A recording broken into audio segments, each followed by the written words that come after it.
Ora, bem-vindos à segunda parte da Vichy Soase, que é uma Vichy Soase especial porque estamos no Parlamento Europeu, em Estrasburgo.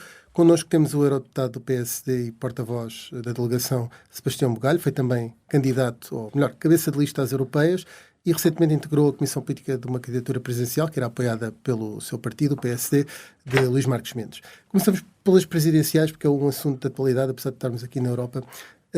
Luís Marques Mendes não quis para já declarar o apoio ao voto em nenhum candidato à segunda volta. O Sebastião Bugalho já decidiu em quem é que vai votar? Boa tarde a todos, muito obrigado pelo generoso convite. Uma primeira pergunta ao observador, é logo a matar. Tudo bem? Não, reparem que eu vim mesmo direto da noite eleitoral para Estrasburgo e ainda não tive ocasião de falar sequer com o Luís Marques Mendes, nem achei que seria muito respeitoso estar a amassá-lo em dias que são, obviamente, de descanso. E não tenciono pronunciar-me nem antes dele, nem sem falar com ele. Por uma questão de respeito, eu tive o tempo todo, durante a campanha eleitoral, ao lado dele. Portanto, por uma questão de respeito, não tenciono fazê-lo hoje. Vocês não me levem a mal, desculpem desiludir-vos alguma expectativa, mas de momento não o vou fazer. E, por outro lado, também não me parece que as poucas pessoas que têm a generosidade de me seguir compreendessem que depois de meses e semanas muito intensas a defender o voto em Luís Marques Mendes, que de repente, instintivamente, eu materializasse o meu apoio noutra candidatura. Por isso é que nós distinguimos o apoio do voto. Uma decisão pessoal. Parece-me que o apoio não seria, uma vez que esteve tão envolvido nessa candidatura, possível. Mas a minha questão era se perante esta realidade, sem comprometer o partido ou a candidatura, se do ponto de vista pessoal o voto será num dos dois candidatos. Eu não vou votar em branco, não, Rui Pedro Antunes. E acho que a maioria dos dirigentes e até militantes e votantes do PSD não irão votar em branco. Não me parece que seja uma eleição onde essa possibilidade seja a mais visada, nem a mais tentadora. Repare, eu não vou ter problema nenhum em tornar público o meu sentido de voto. Já vos disse há pouco, ainda agora vos expliquei, que tenho esta condicionante que tem a ver com o meu enorme respeito pelo candidato que apoiei. E depois também acho que é preciso, ou que é possível, e podemos fazê-lo aqui nesta conversa em análise política, dizer que compreendo e apoio, segundo mesmo, a posição do Presidente do PSD, ou seja, não tomar uma posição institucional enquanto Presidente do partido sobre quem é que apoia para a segunda volta das eleições presidenciais, tendo apoiado na primeira Luís Marques Mendes, como eu também o fiz. Acho que isso merece reflexão e eu julgo que é a posição não só a mais responsável, como até a mais democrática, e podemos falar sobre isso a seguir, se assim entenderem, como nas 72 horas que se seguiram à primeira volta, portanto à noite eleitoral da primeira volta, nós assistimos, algo que me surpreendeu a mim particularmente, que eu conheço bem e tenho estima por ele, a alguma precipitação, até irresponsabilidade, para não dizer sofreguidão, da parte do líder do Partido Socialista, que tentou partidarizar imediatamente a segunda volta. Quer dizer, na noite eleitoral, José Luís Carneiro anunciou diretas e recandidatou-se a líder do PS. Não me parece que isso seja nem a opção mais inteligente. É um aproveitamento para quem quer vitória de António José Seguro. Da primeira volta. Não vou fazer considerações sobre isso, mas parece-me evidente que está a partidarizar uma eleição que, não é partidária, e dois, se ele de facto tenciona que António José Seguro vença a segunda volta, não o ajuda em nada. Portanto, não me parece que estrategicamente sequer faça sentido. E depois fez outra coisa que ainda me pareceu mais gravosa e mais perigosa mesmo, sem querer exagerar, que foi, ele tentou, e está a tentar, usar a vitória de António José Seguro, que é uma vitória de António José Seguro, não é uma vitória do José Luís Carneiro, e com todo o respeito ainda menos uma vitória do PS, que agora de repente se tornou todo segurista, eu acho interessante. Já lá vamos. Mas ele está a tentar atacar o Primeiro-Ministro através da vitória de António José Seguro, com aquelas afirmações do clarifique lá onde está. E ao tentar usar a vitória de António José Seguro para atacar Luís Montenegro, o José Luís Carneiro, de uma forma provavelmente irrefletida, está a transformar qualquer apoio a António José Seguro num ataque ao Luís Montenegro. Portanto, está a afastar os eleitores da AD de que Seguro depende para ganhar a segunda volta de Seguro. Portanto, parece... É isso que o impede também desde já de declarar esse sentido de voto em António José Seguro. Não quer fazer parte dessa fileira que José Luís Carneiro pode considerar que estão a atacar Luís Montenegro. Eu atacar Luís Montenegro, para mim, não contam, como devem imaginar, não contam comigo para isso. Depois também não sou um peixinho no aquário à espera que um socialista me pesque para eu o apoiar. Não me parece que essa seja a postura de António José Seguro, e ainda bem, Mas, e para responder diretamente à sua pergunta, o que seria as afirmações do secretário-geral do PS condicionarem o meu posicionamento público?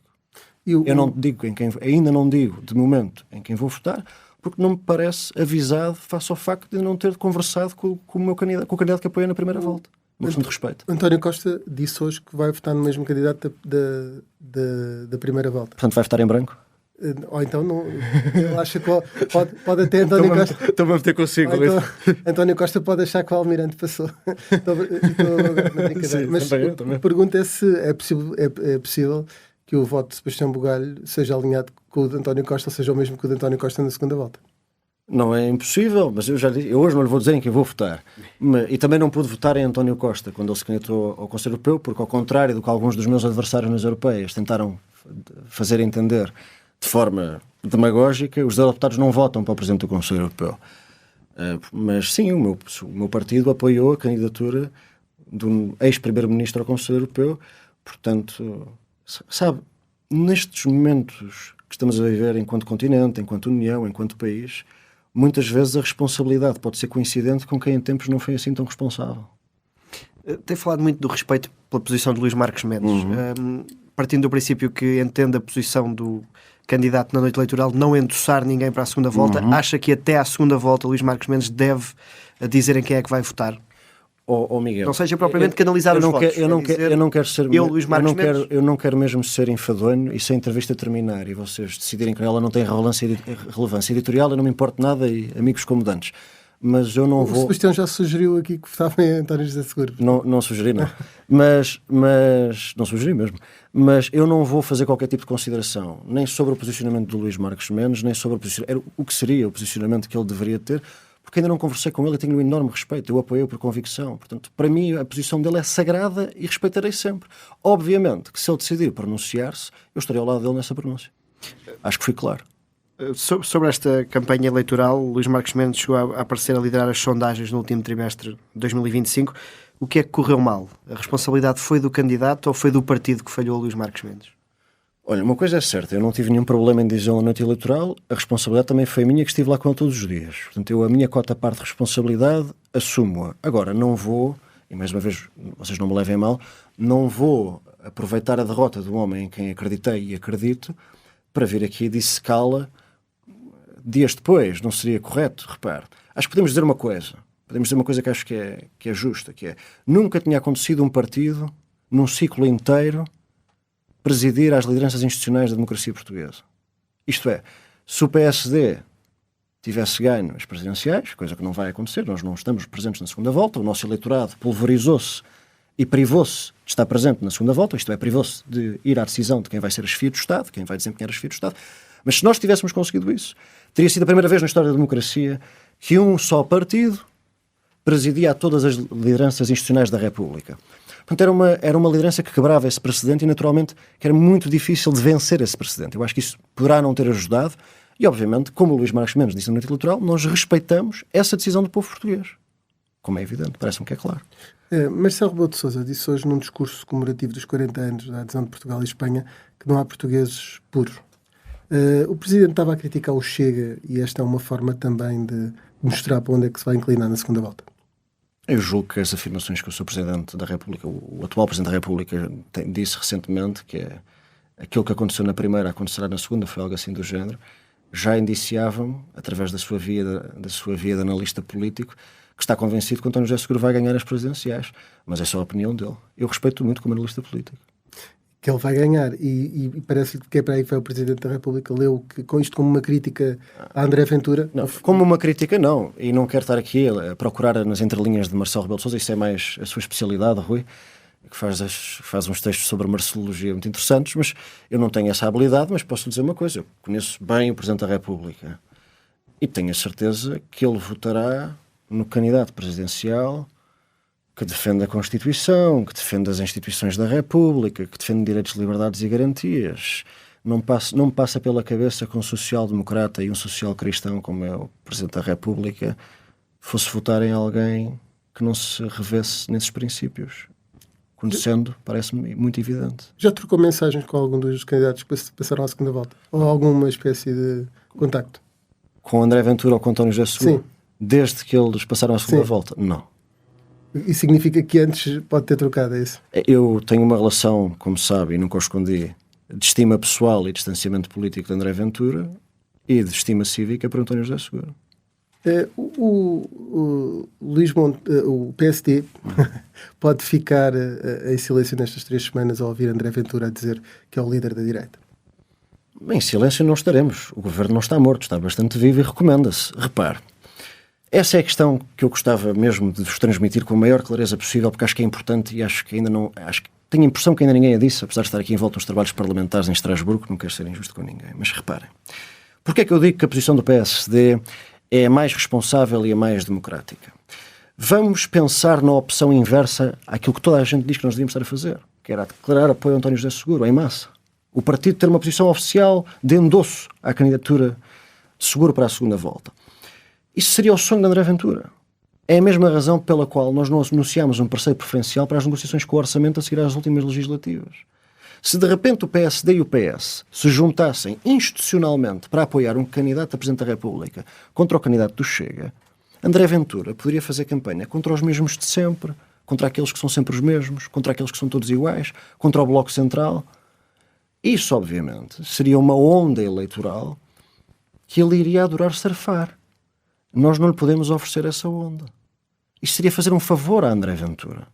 Portanto, a posição de cautela... Noutros tempos, noutro contexto em que não houvesse um contexto político em que existe um partido como o Chega, seria mais fácil e mais natural esse apoio, como aconteceu noutras circunstâncias, por exemplo, a Mário Soares, está feito desde logo na recandidatura desde o início. Mas são figuras diferentes, não é? E os opositores também eram diferentes. Quer dizer, o PSD não fez nenhuma equivalência moral entre as duas candidaturas. O PSD só reconheceu, os eleitores portugueses não escolheram o nosso candidato, o PSD considera... Essa equivalência moral não existe, na opinião de Sebastião Bugalho. Como é evidente que essa equivalência moral não existe.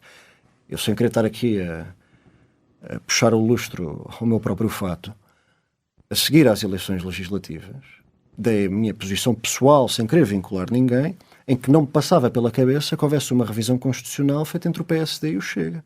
É a minha posição pessoal, não quis vincular mais ninguém. Portanto, obviamente não há equivalência moral nem histórica. Sebastião Bugalho não vai votar em branco. Suponho que também não vai desperdiçar o voto votando em nulo. Também percebo das suas palavras que nunca votará no líder do Chega. Parece-me bastante claro em quem é que vai votar na segunda volta. Mas isso é a veia analítica do Rui Pedro Antunes. Está à vontade para fazer as suas análises, mas eu não disse isso. Mas deixe-me dizer uma coisa, sem querer estar também a fugir àquilo que está a dizer. A mim parece-me claro que um eleitor do PSD, um eleitor da AD, não quer instabilidade. Não quer a tentação constante de convocar eleições ou dissolver a Assembleia da República. A mim parece-me ainda mais claro que numas eleições em que toda a gente enchia a boca com o nome do Francisco Sá Carneiro, que aqueles que conhecem o legado do Francisco Sá Carneiro sabem uma coisa, é que a grande batalha dele foi contra a presidencialização do regime. Foi contra uma presidência que pudesse mandar no Parlamento, nos partidos, no país. Portanto, parece-me claro que essa opção não é próxima nem dos princípios, nem da conveniência política de quem se revê na Aliança Democrática.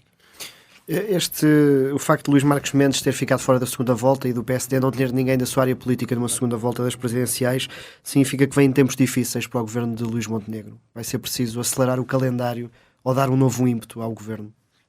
Repare, nós há 3 meses tivemos o melhor resultado autárquico de sempre estando no governo.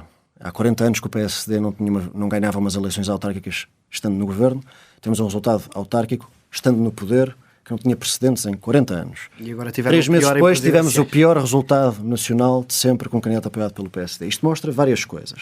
A primeira coisa que mostra é que o sistema político está muito acelerado e muito volátil. Ou seja, nós não podemos dar nada por garantido. E eu acho que nós percebemos isso. O PSD percebe isso, o Governo percebe isso, o Primeiro-Ministro percebe isso e sabe isso perfeitamente. Outra coisa que este resultado também mostrou, e acho que é importante dizê-lo, é a importância federadora de Luís Montenegro no espaço político da AD. Ele ganhou essa importância. Os resultados eleitorais dele, quando disputou eleições em condições particularmente adversas e nas próprias autárquicas, mostram que ele é uma figura federadora do nosso espaço. E acrescenta a AD em termos eleitorais? Não, isso para mim não há dúvidas sobre isso. E depois também gostava de desdramatizar com factos. O Miguel perguntou-me se vêm aí tempos difíceis. É verdade que estar 3 semanas, no fundo, sem estar no centro do debate político, quando nós estamos no centro da governação, é um pouco paradoxal. Não escondo isso. Quer dizer, Em 91, Cavaco Silva não apoiou nenhum candidato presidencial e 10 meses depois teve maioria absoluta. A maior maioria absoluta de sempre. Quando apoiou Mário Soares, em janeiro de 91, apoiou, ou melhor, não teve candidato, mas uma figura do PSD apoiou Mário Soares. O PSD não esteve presente na disputa entre Soares e Basílio Horta, como sabem, e 10 meses depois, Aníbal Cavaco Silva, não tendo estado presente na disputa presidencial, teve a maior maioria absoluta de sempre.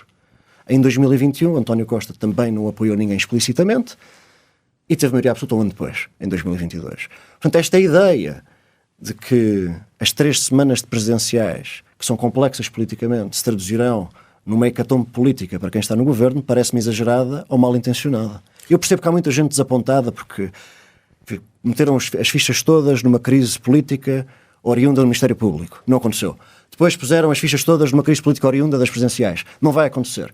Eu interrogo-me a frustração constante com que eles devem viver. Não pressiona uma remodelação o resultado das presidenciais. O Luís Montenegro não é pressionável por nada. E não está a insistir demasiado na manutenção da Ministra da Saúde. O Luís Montenegro não é pressionável por nada. Até em prejuízo próprio. Eu sou amigo pessoal da Ministra da Saúde, jamais faria comentários políticos que não fossem justos para com ela. Deixe-me só puxar uma coisa atrás, que disse que Luís Montenegro é a figura federadora, agregadora da direita ou da AD. É que o nome de Pedro Passos Coelho vai sempre ecoando e destas presidenciais também ecoou. Acha que Luís Montenegro já substituiu Passos Coelho nessa federação das direitas? Eu acho que quando as figuras políticas têm dimensão não são substituíveis. O Luís Montenegro e o Pedro Passos Coelho são figuras políticas muito diferentes. Portanto, eu não usaria o termo substituição. Usaria o termo sucessão. Luís Montenegro foi o primeiro primeiro-ministro do PSD depois de Passos Coelho. Portanto, cronologicamente é o seu sucessor. E neste momento é a figura política mais federadora do espaço político da AD. Ele é o líder da AD.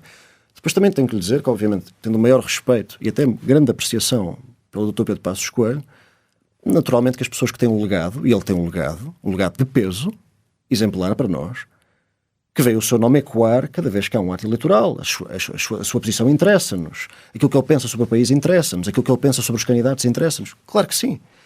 Mas, ao que me foi dado a entender e àquilo que li, ele não tinha qualquer interesse na disputa presidencial. O eleitor da AD, que naturalmente fica inclinado a votar em seguro, também Pedro Passos Coelho estaria aí incluído? Não sei, teria que perguntar, mas quer dizer, se alguém que escolheu o silêncio na primeira volta e já anunciou que vai manter o silêncio na segunda volta, é alguém que provavelmente ou não se revê em nenhum dos dois, ou não quer revelar qual dos dois prefere, mas eu respeito muito o silêncio do O comentador Sebastião vê o Pedro Passos Coelho como um dos vencedores destas eleições presidenciais, não? Eu acho não, porque um ex-líder do PSD nunca ganha quando o PSD perde. Mas não era uma eleição partidária, como o Sebastião disse. Não? Sim, mas obviamente tem um significado político. O candidato apoiado pelo PSD não irá à segunda volta. Eu não fujo das minhas responsabilidades nessa derrota. Também não me pareceu que o Primeiro-Ministro o fizesse, e nenhum de nós, na verdade. Aí sobre a ambição, ou não ambição presidencial de Pedro Passos Coelho, ele tem outra ambição, ou pelo menos nunca escondeu ter uma outra ambição, que era ter uma espécie de desforra de governo, não é? E disse que ele era o sucessor, aliás, que Luís Montenegro era sucessor de Passos Coelho. Também pode ser um antecessor, ou seja, Pedro Passos Coelho ainda está nessa corrida para vir liderar um dia um governo. Repare, quem dera a muitos partidos de governação ter na reserva alguém com o currículo e o peso de Pedro Passos Coelho. Mas o que é facto é que ele se tem manifestado sempre distante da política ativa, e eu acredito na veracidade das suas afirmações. Não acredita num regresso sebastiânico? Eu acho que há muitas pessoas que querem acreditar nesse regresso. Eu, como tenho muito, muito respeito por ele, jamais colocarei palavras ou intenções na boca dele. O sebastianismo fica mais para o Sebastião, é isso? Rui, por acaso esteve um enorme nevoeiro nestas presidenciais, mas não julgo que tivesse a ver com o meu primeiro nome. Aqui, quando se estreou no primeiro dia, precisamente neste edifício, neste Parlamento e nesta instituição, chegámos a falar sobre esse futuro. Estávamos aqui sentados. Sobre esse futuro e sobre a hipótese de vir um dia a liderar o governo, e se isso era uma ambição. Depois disso já colocou até uma geração à sua frente, disse, estou nem aí. Esse estou nem aí ainda não passou nunca mais. Como é que olha para isso? Rui Pedro, eu vou-lhe dizer, vou ser muito sincero consigo, até porque já passou um ano, não é? E eu não sou um protagonista deste ciclo político, estou mais aqui a comentar os resultados do que como protagonista deles, que não sou de todo.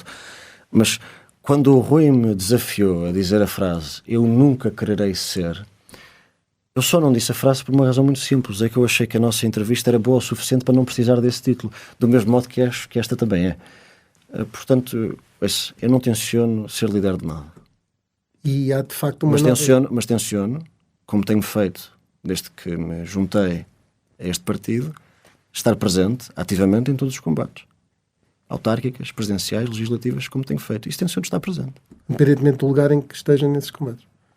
Eu julgo que aquilo que é mais importante não é o lugar, aquilo que é mais importante é as convicções. Eu acreditei convictamente na candidatura de Luís Montenegro a primeiro-ministro, ele ganhou. Acreditei convictamente nos 98 autarcas que apoiei, candidatos a câmaras municipais, e acreditei convictamente em Luís Marques Mendes, que infelizmente não passou à segunda volta desta eleição presidencial. Eu movo-me por convicções. Vamos avançar, estamos a chegar aqui ao fim do nosso tempo, para a fase do carne ao peixe. Vamos ver se o Sebastião fica com fome. Se fosse presidente do PSD, quem a convidaria para primeiro vice-presidente? Alexandre Poço ou Miguel Morgado? Eu aceitaria ser primeiro vice-presidente do PSD do Alexandre Poço. É a resposta que tenho para lhe. Não do Miguel Morgado? Não. Eu, disponível para ajudar, estarei sempre. O que me parece é que é muito mais provável que um seja presidente do que o outro. Preferia ser ministro num governo de Hugo Soares ou de António Leitão Amaro? Acho que aceitaria o convite de ambos. Preferia fazer 15 dias na estrada em campanha ao lado de Pedro Passos Coelho ou de Luís Montenegro? Bem, de Luís Montenegro já fiz e gostei muito. Pedro Passos Coelho acho que também gostaria de fazer. É como vos digo, estou disponível para o partido. Se um dia for primeiro-ministro, preferia ter como ministro da Economia João Coutinho Figueiredo ou Pedro Cisa Vieira? Pode repetir os nomeados, por favor? João Coutinho Figueiredo ou Pedro Cisa Vieira? O João Coutinho Figueiredo quer destruir o PSD, portanto dificilmente será convidado para um governo PSD. Já vimos que preferia Pedro Cisa Vieira, então. Chegamos agora ao fim, mesmo ao fim do nosso programa, em que desafio a escolher uma sobremesa, uma música. Que música é que nos traz e o porquê?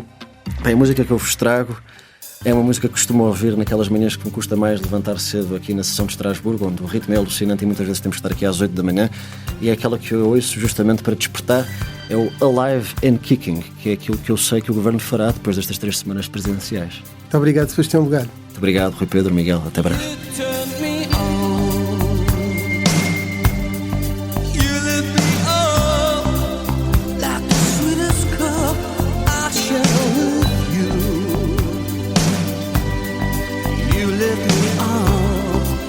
Don't you ever stop, I'm here with you. Now it's all or nothing, 'cause you said you follow through. You follow me, and I follow. What you gonna do when the things go wrong? What you gonna do when it all cracks up? What you gonna do when the love burns down? What you gonna do when the flames go up? Who's gonna come and turn the tide? What's it gonna take to make a dream survive? Who's got the time to calm a storm inside? Who's gonna save you? Alive and kicking, stay until your love is. Alive and kicking, stay until your love is. Until your love is alive.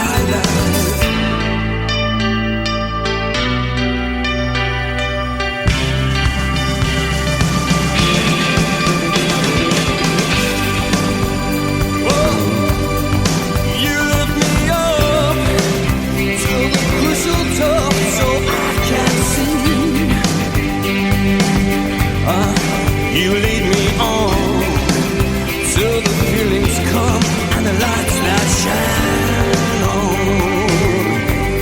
But if that don't mean nothing, like if someday it should fall through, you take me home where the magic's from, and I'm with you. What you gonna do when things go wrong? What you gonna do when it all cracks up? What you gonna do when your love burns down? What you gonna do when the flames go up? Who's gonna come